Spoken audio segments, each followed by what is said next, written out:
Hi there, it's Kevin with RogueDeckBuilder.com here with another spoiler video for Modern Horizons. Don't worry, we're going to be off these spoiler videos soon. I'm actually going to release another video today, which I think you will all enjoy. Not going to spoil what it is. Be looking for that later today. However, I do want to talk about the Modern Horizons spoilers because, oh boy, there are some good ones. Be expecting a video on my Rogue Market channel too about how these cards are going to cause demand in other cards. A lot of these cards that pair with these have been spiking up, but I think there still is some gems that have not reached the market yet that will inevitably go up, not because of Modern, just because of how they synergize in Commander and Casual. However, that is a video for another day. We will talk about the spoilers, but first I want to give, in celebration of Modern Horizons and Modern as a format, we are selling a lot of cards here over at, I just have a Google Sheets. I'll have it in the description below.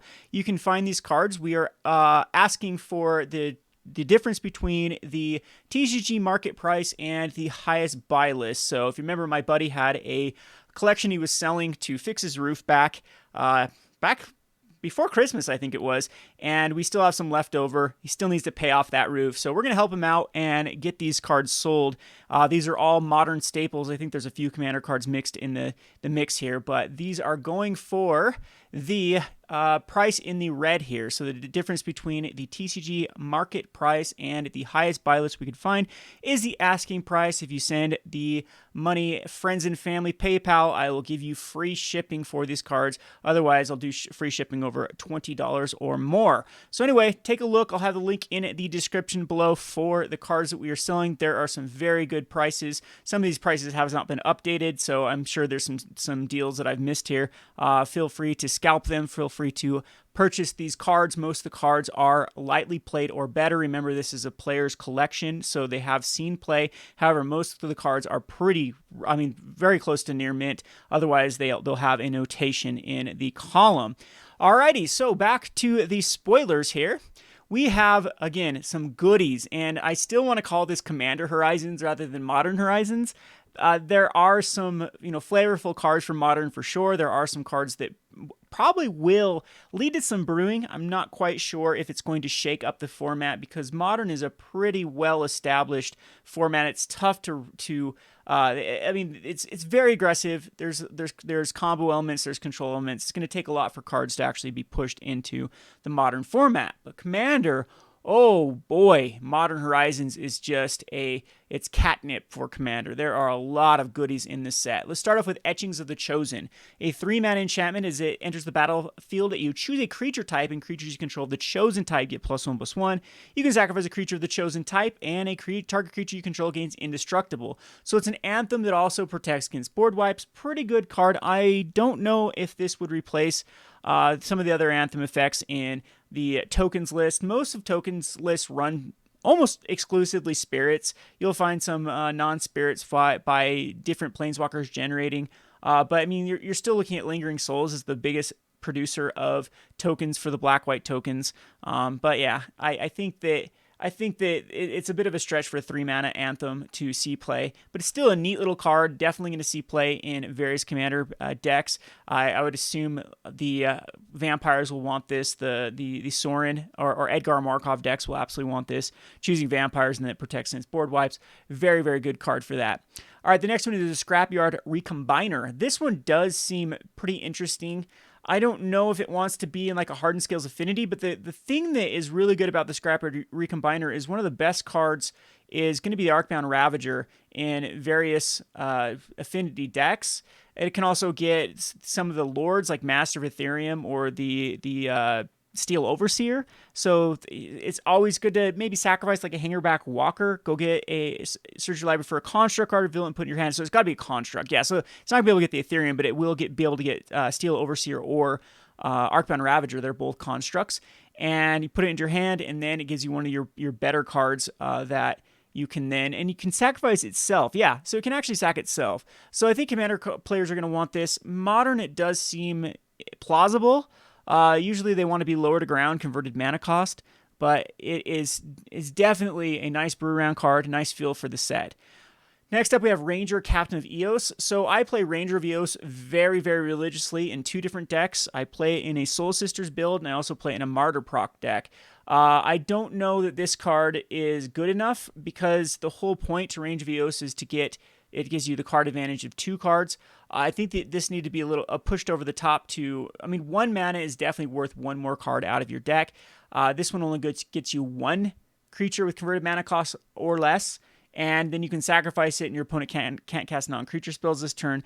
That can help you get around cards like if Settler Wreckage were a thing, or any sort of other instant speed removal if you're ready to swing in for lethal.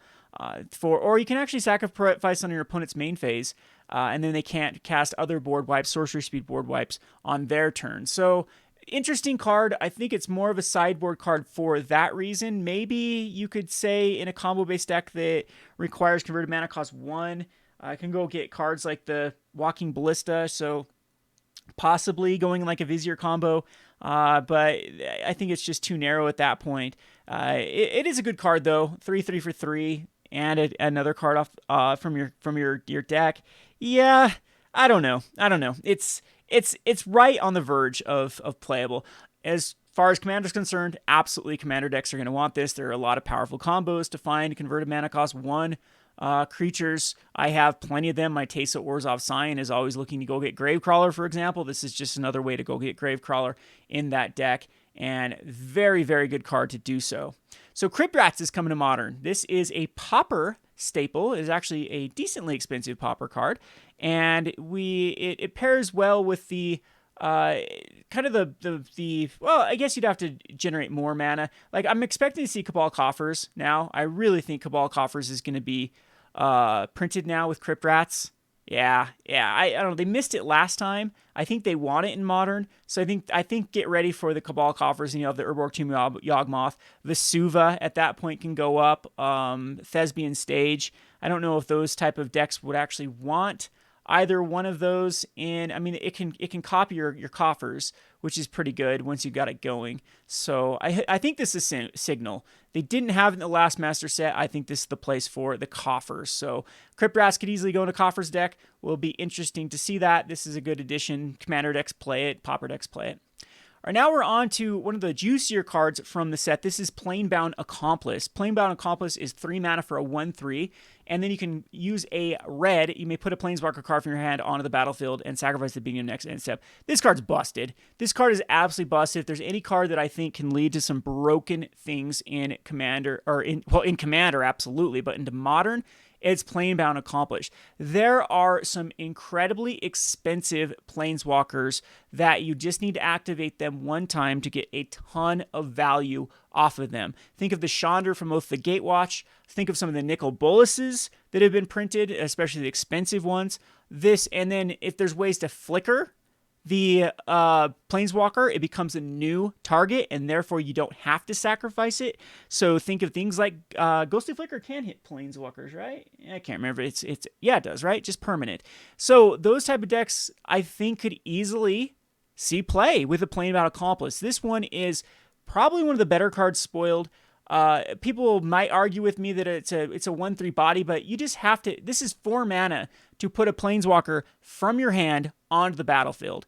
And if it survives a turn, you're going to be doing this rinse and repeat. There are probably some crazy combos already with the particular Planeswalker you put in. Are there Planeswalkers that can blink themselves? I'm pretty sure there are Planeswalkers that can even blink themselves in Tundra, like Venser. But I don't know. We'll have to look and see exactly the degenerate broken combos that are with Planebound Accomplice. Even if it doesn't seem Modern, Commander wants this. Commander's going to break this. Commander players are going to, have a heyday with the Planebound Accomplice. Now we're on to another Chase Mythic card. This one's called the First Sliver. I actually do think that this is going to be able to push Sliver decks into Modern. Not saying they're going to be good, but I am going to be saying that they are. This one is definitely playable. This gives all your Sliver spells Cascade and has Cascade herself here. So the First Sliver comes in it to the battlefield as a 7/7 for 5 and cascades. So the whole thing is like humans already set the groundwork that it is very, very viable for a 5-color deck. You have you have Caverns of Souls, you have Unclaimed Territory, you have Ancient Ziggurat. It's very easy to play a 5-color deck, no problems with the first sliver. There's also the new card out that allows you to tap for multicolored mana, no, that's Perrins. Perrins is another one that you can tap for multicolored spells. The first sliver is going to then have all your 2-drops cascade into 1-drops, all your 3-drops cascade into 2-drops. That's really where it shines. And yeah, I think Slivers is going to be a deck in Modern. So this is one that can shake it up. I'm not sure it will be better than Humans, but it's definitely a really, really powerful card for the format. Next to it is the Dregscape Sliver. Oh man, this is a good one too. Each sliver card in your graveyard has Unearth. Now there's already some cool combos with the Dregscape Sliver that doesn't really need to be based upon slivers per se. So we'll talk about how it works in there in a second. But in Modern, this is also a very, very good potent creature because then it allows you to have all of your cards in your graveyard, all of your slivers that have been removed, the ability to come back. So Unearth allows it to have haste and then you exile at the beginning of next end step, or if it leaves the battlefield. So it's a 2/2 for 2 with Unearth, which is just pretty good itself. And then, so think of the combo potentials with this. It has Unearth itself, then gives all your slivers Unearth. So any sort of combo dredge-based strategy, any way to put in a ton of slivers, this could easily go lethal by itself with enough mana, reducing the activated abilities through things like Training Grounds, for example, even makes this better, right? Because that gives I don't know if that actually works with cards in the graveyard. Someone will have to correct that in the comment section below. But cool combos, which I think you should definitely keep your eye on for going up in value. Again, maybe I should do this for market or for the Rogue Market channel.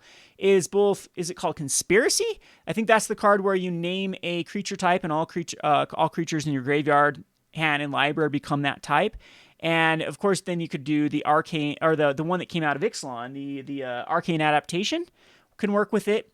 And the other combo is Ashes of the Fallen, which you name a creature type and all cards in your graveyard become that creature type. So there are some really, really busted stuff that can work with that. Just think about Ashes of the Fallen and Gristlebrand. It could give another way for Gristlebrand to come into play with haste. So, that's a very, very relevant combo that can happen. So do not underestimate the Dregscape Sliver, even in non-sliver decks. Keep your eye on Ashes of the Fallen, and keep your eye on Conspiracy and Arcane Adaptation.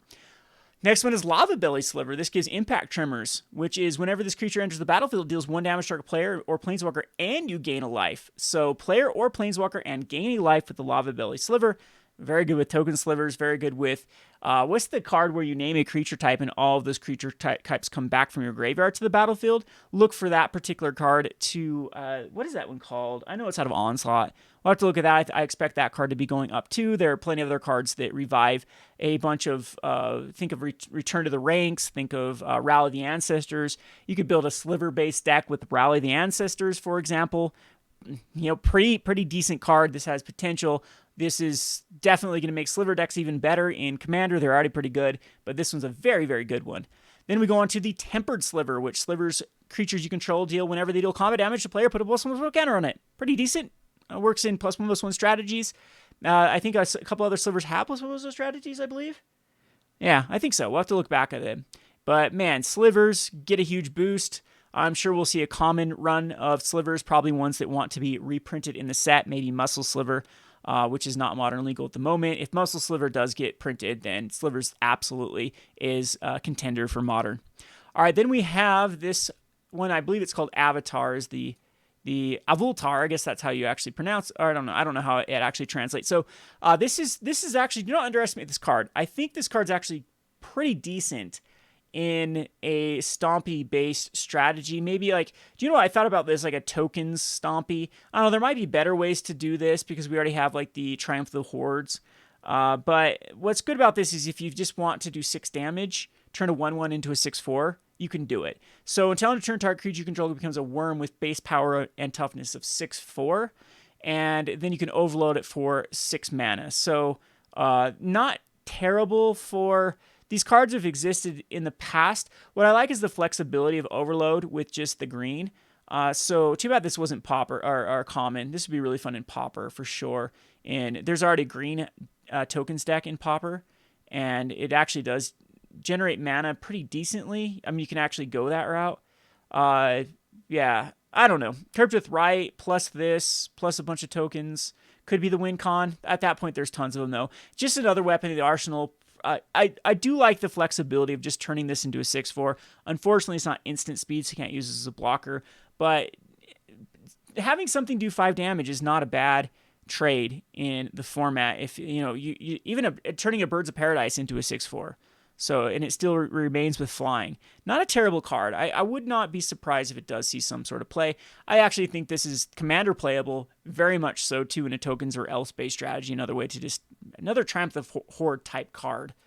All right, so then we have another card which I think is extremely good, which is Goblin Engineer. This is a 2 mana for a 1/2. Whenever it enters the battlefield, you can search your library for an artifact card, put it in your graveyard, shuffle your library. You can sacrifice an artifact to return target artifact card with converted mana cost 3 or less from your graveyard to the battlefield. That has to survive a turn. These sort of tutor type abilities, especially for artifacts that you want in the graveyard, are very relevant. It could bring back what is it? Is it reshape? There's a artifact that maybe it's not commander or not a modern. There is a red artifact that just returns an artifact from your graveyard to the battlefield. I know that one exists in red, and I think the blue has one as well. But Goblin Engineer tutors that up, and there can be some broken stuff again to get that combo available. Goblin Engineer is going to be pretty insane with some combos, I'm sure. Artifacts that want to be in the graveyard, then reanimated or whatever, broken with this card. So another very good chase rare that I think will see play in various modern decks. I don't know if they'll be good or not, but people are definitely going to brew around it. And Commander, absolutely. It already pairs with Duretti, already pairs with a few other of the artifact reanimating type cards. All right, so this is an interesting one. The Force of Virtue. So it's the Anthem effect of Glorious Anthem with creatures you control get +1/+1. It also has Flash. And if it's not your turn, you may exile a white card from your hand rather than paying this spell's converted mana cost. Pretty decent. It gets around one of the problems with both tokens and Soul Sisters. If they cast a board wipe, this is -1/-1. So I'm thinking Golgari Charm, Knight of Souls Betrayal was another card that I used to come across. If with another Anthem, you can get around Pyroclasm. It's not too far of a stretch to get above Anger of the Gods with a couple of Force of Virtues, but it does cost you a card in your hand. Sometimes that's okay. This also gets a little bit better with cards like Ranger Vios that can fill up your hand, or the card that I really like with Force of Virtue is Squadron Hawk. So Squadron Hawk, there easily could be a modern brew deck with Oketra's Monument, Squadron Hawk, and Legion's Conquistador. So I'll probably be trying to brew a deck around that sort of combo with the Force of Virtue. Force of Virtue would be a 4 of in this deck, and that's how you're getting your card advantage through the Ranger Vios, the Squadron Hawks, and things like that. Oketra's Monument. There's a few other cards. There's the Militia Bugler that actually works with this, and I think Oketra's Monument is where you want to be. So definitely going to brew around Force of Virtue. Don't know if it's going to be that impactful, but this is actually a pretty neat Anthem type effect for the Squadron Hawk type decks. Alrighty, so we are on to the card Regrowth, which I think is a mistake. I think that Regrowth will lead to some broken combo decks. If you've never played with Regrowth in a combo deck in Vintage Legacy Commander, the power level of this card is massive. I've brewed a ton of decks around Noxus Revival. Unfortunately, Noxus Revival, you then have to figure out a way to draw a card off the top of your library. This should just return a card from your graveyard to hand. That's it. Return a card from your graveyard to hand, doesn't exile itself. This is going to lead to some broken stuff. If there will be a card that needs banning in Modern, I could see Regrowth as the card that needs banning. It's just such a huge card selection with, you think of Demonic Tutor being broken in Modern. This is sort of on the same power level. As long as you can get a particular card in your graveyard, there are some Regrowth cycling cards that lead to infinite combos. Again, this is Eternal Witness as a spell base. So we did have Treasure Find, return target card from your graveyard to your hand, but you have to exile. See, that's the big key with Treasure Find. You have to exile it. Recollect is just another mana, which is huge in the format. So going from 3 to 2 is massive. There are plenty of examples of cards that are unplayable when they're 3 mana, but broken when they're 2 mana. Glimpse of the Unthinkable is one that comes to mind with the 1 mana compared to a 2 mana. There's a few spells that do, not Glimpse of the Unthinkable, Glimpse of Nature, that do very similar things. So people that are saying, well, Recollect already exists. So this doesn't necessarily break stuff. I disagree. I think the mana is where this card is gonna break it. So I don't know. Don't quote me on that. Maybe I'm completely wrong. Maybe it sees no play. But this is a very dangerous card, in my opinion, to be throwing in the format. All right, so Mana War gets printing in Commander. I keep calling it Commander because I think this is Commander Masters. Mana War gets a now legality, which is nice. I think it's one of the better ones. We already have one that is returns a creature that opponent controls. It was just printed in M19. We also have one that is a blue and a blue that exists already in Modern, I believe. And Mana War, though, it's a nice little filler card for limited play. I don't think it's going to be playable enough in Modern. But it is, I mean, these type of effects have seen play in the past in Modern. All right, then we have another interesting Brew Round card. This is Fire Breath. So whenever the battlefield, each opponent gains 10 life, and whenever you cast an instant or sorcery spell, you put a verse counter on it, then it deals damage equal to the number of verse counters on it to target player planeswalker. So this already has some cool combos with like Rain of Gore or the Leyline of Punishment. So basically, if your opponent can't gain life, they don't gain the 10 life, and then you can start casting instant or sorcery spells. It has a storm type effect. I don't know if it's going to be powerful enough, but yeah, it just makes this is easily something that could go in Storm. It's going to do a damage every time you cast instant or sorcery spell. If you cast tons of instant or sorcery spells in sequence, like Manamorphose, like now that card needs to be banned in my opinion, but Manamorphose, even cards like the Past in Flames, Thought Scour, all of the cantrips like Opt, they're going to be doing damage based upon how many verse counters are on the Fire Breath. So kind of interesting too with like the contentious plan is contentious, the proliferate card that just came out of War of the Spark that then, adds a verse counter and proliferates. So it's going to, add the Fire Breath even higher. I do think this card is playable, but there are so many cards that are already in this slot that I don't know that you can justify Fire Breath over the bazillion cards that already do exist for this type of effect. Alrighty, so then we go on to some that we missed from yesterday. The first one is Giver of Runes. This is Mother of Runes that's definitely not as powerful as Mother of Runes. It's not a human, A, and B, it can't target itself. So another target creature you control gains protection from colorless or from the color of your choice until in a turn. So it can protect against Karn, which is kind of interesting. It's a 1/2, so gets around the -1/-1 type effects. So that's not bad at all either. And then it's going to protect everything else that comes out after the fact. So definitely a good card. It will eat a Lightning Bolt or a Path to Exile, but it is no Mother of Runes. Mother of Runes is very, very backbreaking because if you don't have the removal spell immediately for Mother of Runes, then it's going to be protecting itself. This one gets around it. But I do still like this card. I don't think it necessarily wants to see play in Soul Sisters. Nice little card to be tutored up for those, tutor a 1-drop. But it's less impactful at that point. It wants to be a turn one play and then protect your turn 2 plays is where I really like this card. And I'm trying to think of a deck where that is something you absolutely want at the moment. Maybe like Hiki-Jiki combo. Could run a Giver of Runes in the deck.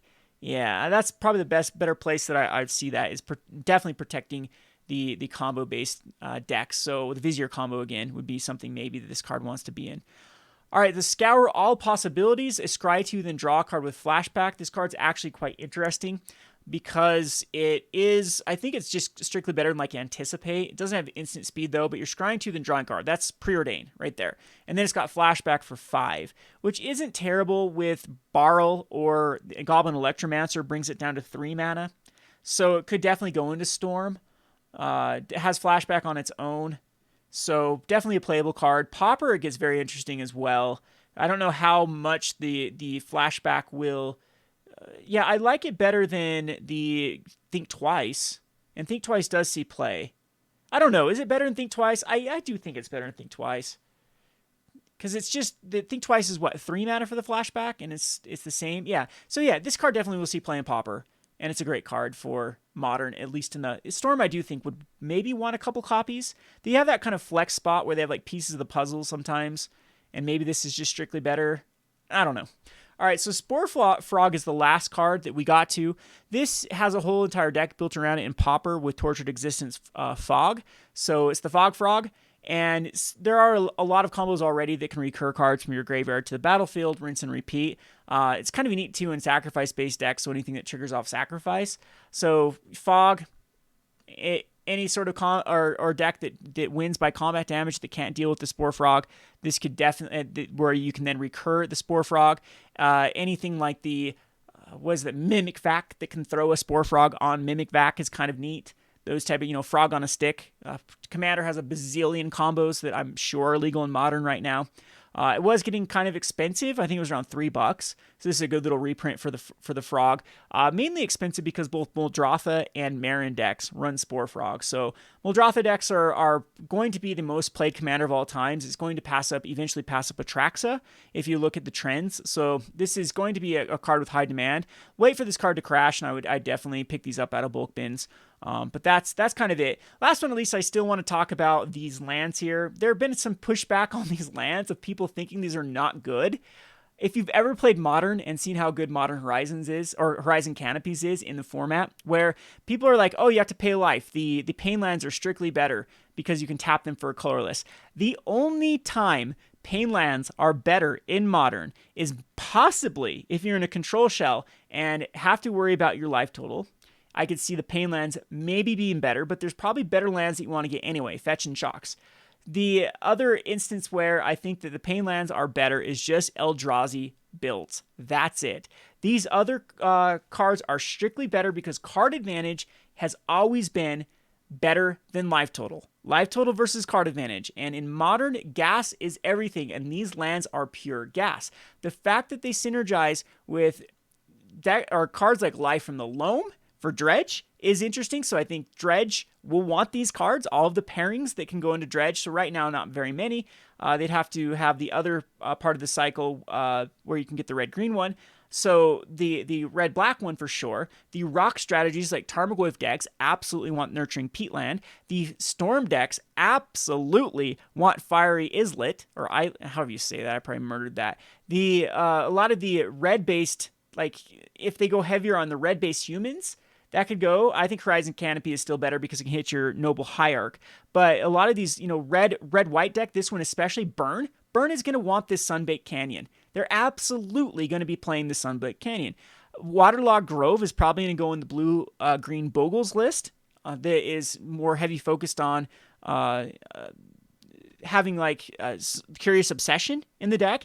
Absolutely. There could be a Sultai list too. I think the Sultai Delirium-based strategies will want the Waterlogged Grove and the Nurturing Peatland over other cards. This synergizes with, like I said, Life in the Loam or Crucible of Worlds. The Silent Clearing, too. I think that this, there was one point in time that I used Horizon Canopy in Soul Sisters because card advantage was that important that who even cared about this black? It was all about that white and sacrifice draw a card.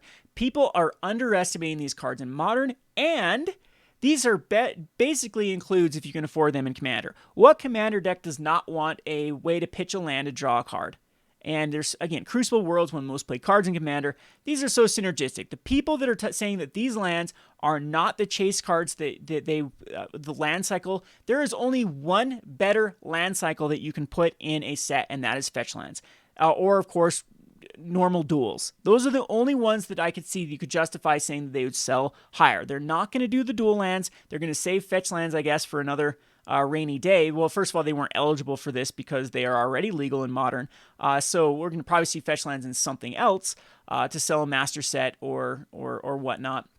These, however, are the second best choice. They're going to have massive demand. Horizon Canopy was one of the few cards that was able, at a rare, to hold its value and even slightly go up from Eternal Masters. Remember that quote-unquote dumpster fire of a set called Iconic Masters? Not Eternal Masters, excuse me. Horizon Canopy was like the silver lining, the most demanded card out of the set, even going above Aether Vial. You do not know what you're talking about if you think these lands are bad, or that, paying a life return is such a bad trade. No, it's not. This is a very, very, very potent card, very powerful card, a huge option in many modern decks that just is strictly better in any sort of aggro combo type deck, any sort of synergy that has with these particular cards. And in Commander, if you're in these color pairings, you play this card. You have 40 life, card advantage is huge. There are tons of combos. This card goes, these cards go in it. So that's kind of my little beef with the internet that think that these cards are bad and will not have demand. They will have massive demand. So that's kind of our spoiler today, kind of a long video. I hope that I found some neat little combos. Remember, there's some really, really good combos with these spoiled cards. And be looking for a market video over at my secondary channel of cards that I think pair well with these type of cards. Alrighty, for last but not least, again, please come check out these modern staples over at the sheets I'll have in the description below. Again, the prices on the red, they are negotiable. We do need to generate about $3,000 to pay off my buddy's roof. He's kind of in desperation mode at now. The bills are definitely coming to close here. And I highly appreciate this. I'll be doing these sort of sales in the future too. We're going to be having one on the other video that I'm going to be putting out today for this channel, so be looking forward to that. Anyway, this has been Kevin with Rogue Deck Builder. Thanks for watching.